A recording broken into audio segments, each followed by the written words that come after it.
Hello बच्चों, कैसे हैं आप सब लोग। स्थिर वैद्युतिकी की लेक्चर सीरीज में आज हम बात करने वाले हैं वैद्युत बल रेखाएं, अंग्रेजी में इलेक्ट्रिक लाइंस ऑफ फोर्स। चलिए वीडियो शुरू करते हैं।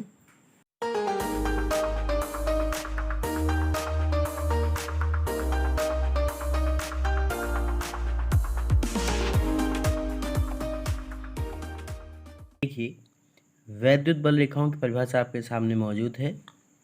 चलिए इसको समझते हैं।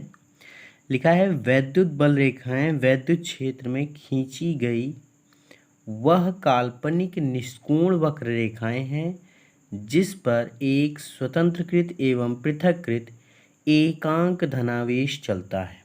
आइए इसको समझते हैं।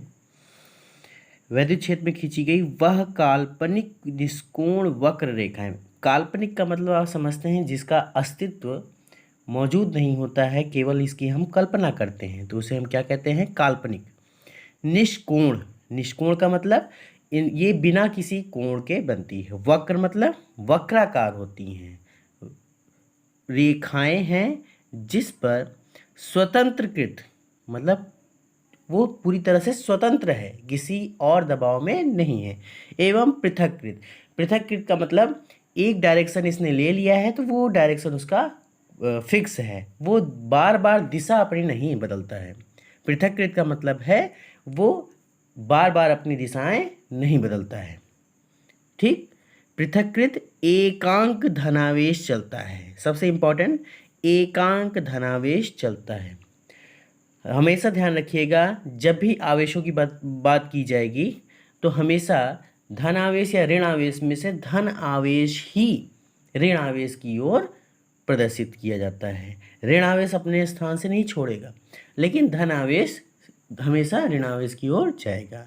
आइए अब इसको थोड़ा फिगर ड्रॉ करके इसको समझने की कोशिश करते हैं। देखिए, इस चित्र में देखिए, हमने धनावेश और ऋणावेश के बारे में स्टार्टिंग के वीडियो में काफ़ी हद तक जाना था। अगर यहाँ पर हम वैद्युत बल रेखाओं की बात करते हैं तो धनावेश क्या करता है? धनावेश सदैव इलेक्ट्रॉनों को उत्सर्जित करता है। तीर का निशान देखिए बाहर की ओर है, ये क्या कर रहा है? इलेक्ट्रॉनों को उत्सर्जित कर रहा है। ठीक यही प्रक्रिया अगर ऋणावेश के बारे में देखेंगे तो वो क्या करता है? इलेक्ट्रॉनों को ग्रहण करता है। तीर का निशान अंदर की ओर है, इसका मतलब है ये क्या प्रदर्शित कर रहा है? ये इलेक्ट्रॉनों को ग्रहण कर रहा है। ये क्या दिखा रहे हैं? अनंत से चलकर आवेश की ओर आ रहे हैं, ऋणावेश की ओर, और धनावेश में क्या हो रहा है? धनावेश से चलकर ये अनंत की ओर जा रहे हैं। एकल आवेश की गणना करने पर ये प्राप्त होता है हमको। आइए नेक्स्ट फिगर पे ध्यान देते हैं। देखिए, इस फिगर में धनावेश और ऋणावेश एक दूसरे के नज़दीक रखे गए हैं। तो यहाँ पर क्या हो रहा है? वैद्युत बल रेखाएं आपकी यहाँ पर प्रदर्शित की जा रही है। ये हमेशा ध्यान रखिएगा, वैद्युत बल रेखाएं हमेशा धन आवेश से ऋण आवेश की ओर चलती हैं। ये धन आवेश से ऋण आवेश की ओर चलती हैं। तीर के निशान आपके प्रदर्शित हो रहे हैं, धन आवेश से निकल रहे हैं और ये ऋण आवेश की ओर आ रहे हैं एक दूसरे के समीप लाने पर। ठीक। अब यहाँ पर एक चीज़ और ध्यान दीजिए, ये क्या होते हैं? आवेशों के निकट वैद्युत बल रेखाएं एक दूसरे के नज़दीक होती हैं और दूर जाने पे एक दूसरे के दूर दूर होती हैं। यहाँ पर ध्यान दीजिए, यहाँ पर ये नज़दीक हैं और यहाँ पर ये दूर दूर हैं। और सेम प्रोसेस उसके बाद जब ये ऋण आवेश की ओर पहुँच रही हैं तब ये फिर नज़दीक नज़दीक हो जा रही हैं और यहाँ पर लेकिन तब भी दूर हैं। तो ये चीज़ और ध्यान रखिएगा कि आवेशों के निकट वैद्युत बल रेखाएं प्रबल होती हैं और आवेशों से दूर जाने पर ये धीरे धीरे क्या होती हैं? कमज़ोर होती हैं या क्षीण होने लगती हैं। ठीक, क्लियर हुआ? ये हमेशा धनावेश से ऋणावेश की ओर जाती हैं। आवेशों के निकट इनकी प्रबलता अधिक होती है और आवेशों से दूर जाने पर इनकी प्रबलता कम होती जाती है। यहाँ तक तो समझ में आ गया होगा आपको। अब आगे चलते हैं।